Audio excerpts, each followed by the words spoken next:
course, you know, today we're looking at an actual oil well in West Texas. And, you know, oil is used in a lot of different things. I mean, just think of your rubber that you have in tires, your plastic, makeup. Most every item has some sort of hydrocarbons that are used in order to manufacture.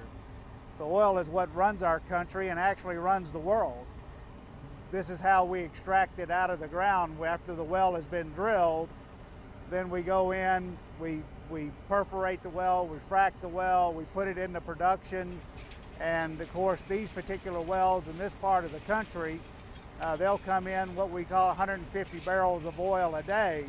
A barrel of oil is actually 42 gallons of U.S. gallons, and one barrel today sells for about $107 a barrel. These particular wells will come in, the cost of these wells are around $2.2 million a piece to drill. They're 9,000 feet. In any one well, there could be up to 10 separate pay zones, sort of like layers in a cake, and each one of these zones have the capability of generating oil and gas.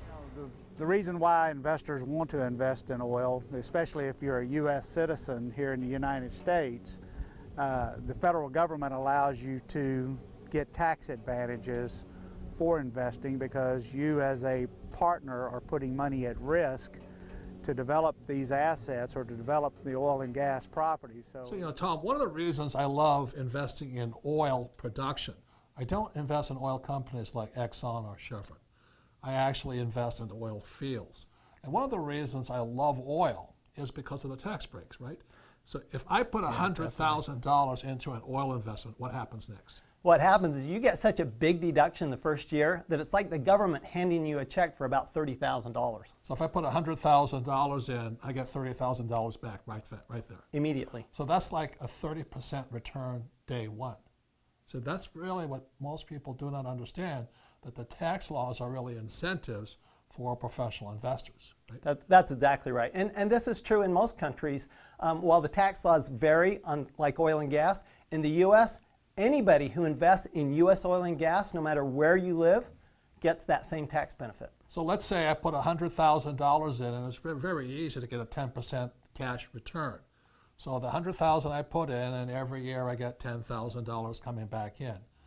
What kind of tax do I pay on that $10,000 in cash flow?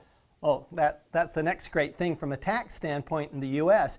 You only pay tax on about 80% of that income.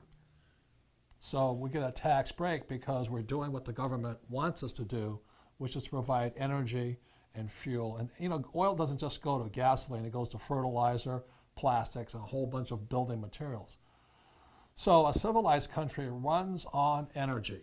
Without energy, civilization would crash, and that's why the government gives us tax incentives.